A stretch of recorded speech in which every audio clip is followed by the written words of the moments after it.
नमस्कार मित्रों। एक राजपुत्र था। उसने अपने पिता की इच्छा के विरुद्ध एक स्त्री के साथ विवाह कर लिया और जाके कहीं गुप्त स्थान में उसके साथ रहा करता था। राजा को जब यह समाचार मिला कि मेरा पुत्र मेरे शत्रु की पुत्री के साथ विवाह करके गुम हो गया है, तो राजा बहुत दुखी हुआ। पुत्र की यह कार्रवाई उसे योग्य न लगी, इसलिए दुखी होते हुए मरण के समीप आ गया। उसको एक ही पुत्र था। मरने के समय उसने कुंवर को बुलाने के लिए अपने आदमी भेजे और अपनी परिस्थिति के समाचार कहलवाए। कुंवर ने अपनी पत्नी से कहा कि पिताजी मरने की तैयारी में हैं, मुझे उन्होंने अपने पास बुलाया है और इस समय मुझे जाना ही चाहिए। मेरे जाने से वे स्वस्थ हो जाएंगे तो मुझ पर प्रसन्न होंगे, और अगर वे चल बसेंगे तो मैं राजा बन जाऊंगा। पत्नी बोली, तुम राजा बन जाओगे तो मेरा क्या होगा? तब वह कहने लगा कि मैं तुझे वहां बुला लूंगा और पटरानी बनाऊंगा। यह कहकर राजकुमार ने अपनी नाम वाली अंगूठी अपनी उंगली से उतारकर पत्नी को पहनाई और स्वयं राजधानी को चल दिया। वहां आकर देखा तो राजा मृत्युशैया पर पड़ा था। कुंवर को देखकर राजा प्रसन्न हुआ और बोला, मैं तुझसे एक बात कहना चाहता हूं। यदि तू मेरी बात मान लेगा तो मेरे प्राण सुख से निकलेंगे। पिता के वचन को पुत्र को मानने ही चाहिए। श्री राम, देवव्रत, भीष्म आदि पुत्रों ने माने हैं। यदि तू मानना स्वीकार करे तो कहूं। पुत्र कहने लगा, पिताजी मैं आपकी अंत समय की आज्ञा का पालन करूंगा। कुंवर ने स्वीकृति दी। राजा ने कहा, हे सुपुत्र, तू मेरे मित्र गंधर्वराज की कन्या से विवाह करना स्वीकार कर। कुंवर ने बात मान ली। राजा का प्राणांत हो गया। कुंवर ने गंधर्वराज की कन्या से विवाह कर लिया। वह राजा होकर राज्य करने लगा और अपनी पूर्व पत्नी से जो बात कहकर आया था उसको अत्यंत सुख में भूल गया। प्रथम वाली राजकन्या ने सुना कि मेरे ससुर का देहांत हो गया है, मेरा पति राजा हो गया है, और उसने एक दूसरी राजकन्या से विवाह कर लिया। इस राजकन्या के पास एक बहुत चतुर दासी थी। राजकुमार की मुलाकात के लिए वह 3 और कन्याओं को ले आई और उसने राजकन्या सहित चारों को पुरुष की पोशाक पहनाकर राजकुमार के पास नौकरी करने को भेजा। कुंवर चारों युवान पुरुषों को देखकर प्रसन्न हुआ और चारों को अपने रक्षकों की नौकरी पर रख लिया। कुंवर को देखकर राजकन्या के बार बार आंसू गिरा करते थे। कुंवर ने कई बार पूछा, परंतु उसने कुछ उत्तर न दिया।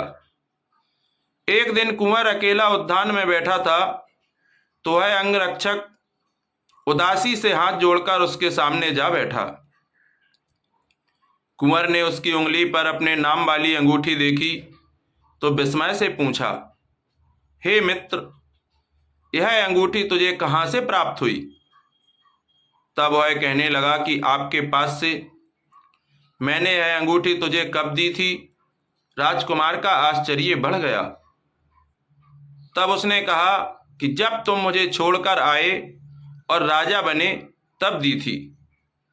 अब रहस्य खुल गया। वह समझ गया कि यह मेरी प्राणेश्वरी राजकन्या है। प्रिया से क्षमा मांगते हुए उसने अपने पिता की अंतिम समय की आज्ञा की सारी बात कही। तब वह राजकन्या कहने लगी, आपने पिता की आज्ञा के अनुसार जो विवाह किया है उससे मैं प्रसन्न हूं, परंतु आप मेरा त्याग न कीजिए। अपने निवास में दासी के समान रहने दीजिए, जिससे मैं नित्य आपके दर्शन कर सकूं। कुंवर ने स्वीकार कर लिया और अन्य तीनों को पुरस्कार देकर विदा किया। गंधर्वराज की कन्या यह विवाह विषयक बात सुनकर कुंवर से बोली, आपने जिसके साथ पूर्व में विवाह किया है उसका हक मारा जाए, यह मैं नहीं चाहती। वहीं आपकी पटरानी होने की अधिकारिणी है, मैं उसकी छोटी बहन के समान हूं। इस प्रकार दोनों पत्नियां प्रेम पूर्वक बहनों के समान रहने लगीं। इन दोनों ने ही सील का अनुसरण किया, इसलिए दोनों ही सुखी हुई। एक दूसरे का आदर करके सामने वाले के अधिकार की रक्षा करने लगीं। जैसे भरत जी कहते थे कि राज्य बड़े भाई श्री राम का है, और राम जी कहते थे कि पिता की आज्ञा के अनुसार राज्य का अधिकार भरत जी का है। यह है सील। अब सास सोचे कि बहू को सुख कैसे मिले, उसका कल्याण कैसे हो, और बहू चाहे कि माता जी का हृदय प्रसन्न रहे, तो यह सील है। अगर सास चाहे कि घर में मेरा ही कहना हो और बहू चाहे कि मेरा ही कहना हो, देवरानी चाहे मेरा ही कहना हो और जेठानी चाहे मेरा ही कहना हो, ऐसा वातावरण होगा तो देह पर चाहे कितने ही गहने लदे हों, फिर भी जीवन में सच्चा रस नहीं मिलेगा। सच्चा गहना तो सील है। सत्य बोलना, प्रिय बोलना, मधुर बोलना, हितावह बोलना और कम बोलना, जीवन में व्रत रखना, परहित के कार्य करना, इससे शुद्ध अंतःकरण का निर्माण होता है। जिसके शुद्ध अंतःकरण का निर्माण नहीं हुआ, वह चाहे अपनी स्थूल काया को कितने ही पफ, पाउडर, लाली और वस्त्रालंकार से सुजस्थित कर ले, लेकिन भीतर की तृप्ति नहीं मिलेगी, हृदय का आनंद नहीं मिलेगा। स्वामी रामतीर्थ अमेरिका गए थे। उनके प्रवचन सुनने के लिए लोग इकट्ठा हो जाते। एक बार एक महिला आई।